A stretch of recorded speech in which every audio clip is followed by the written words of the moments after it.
Hello, friends. Welcome to my YouTube channel. My name is Faith Storms. I am a licensed social worker therapist, and tonight's topic is your nervous system. So, I get a lot of clients that come in who essentially say, Gee, I wish I could learn how to be calmer. Gee, I wish I could learn how not to get so upset. Gee, I wish I could learn how to make better decisions or how to be less impulsive or um, be less reactive. And guess what? You can.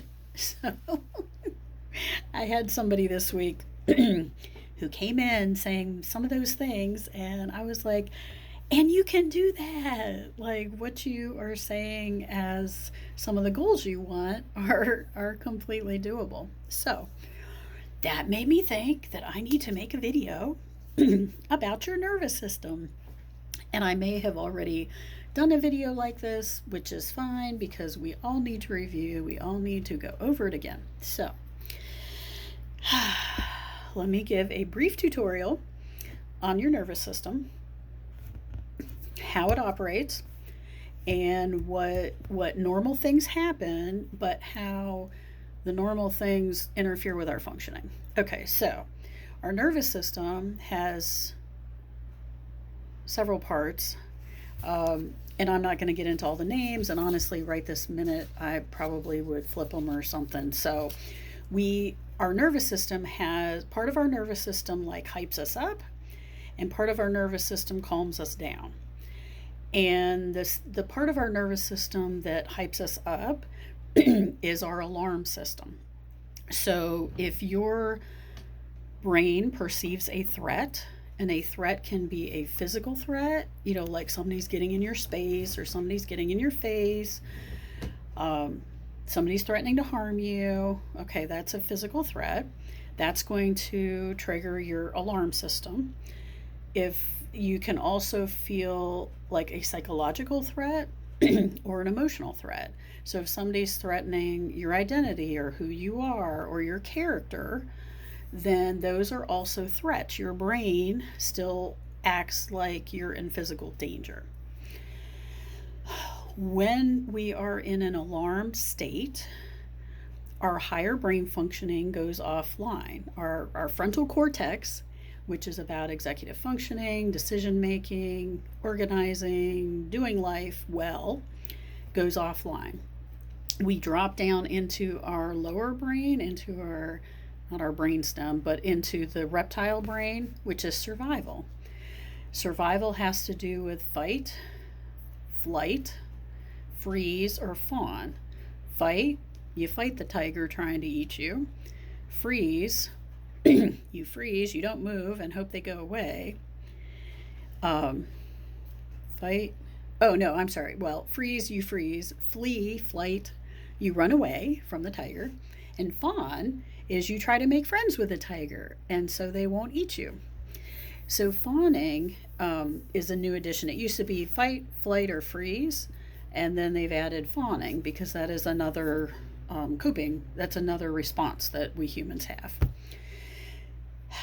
So when your brain is in survival, you are not going to be able to speak very well because language is a different part of your brain. Language is your higher brain, it is not your lower brain. Because if a tiger's trying to eat you, you don't need to talk.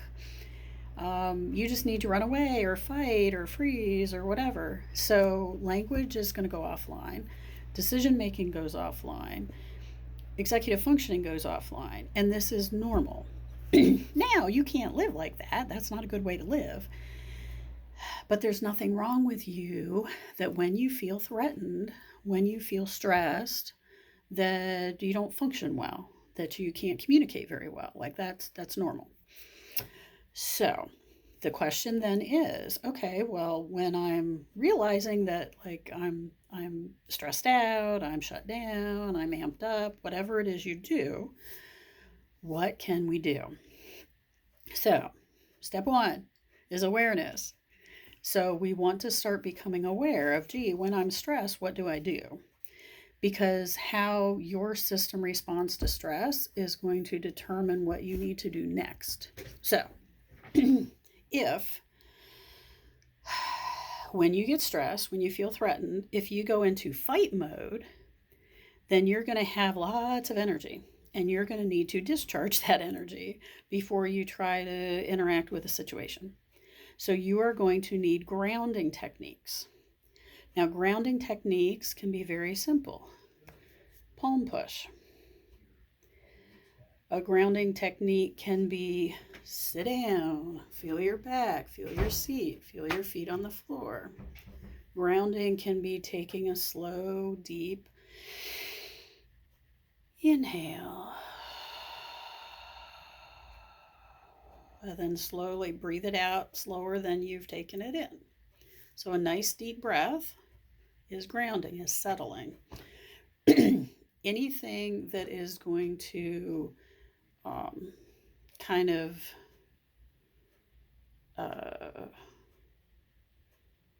laying on the floor, you want to like let go of the energy. Now, if when you get threatened, if you go into flight, like you're trying to run away or you freeze, then what is happening is your system is shut down. So there may be a lack of energy if you're like in freeze mode. If you're in freeze mode, you need activities that are going to energize your system.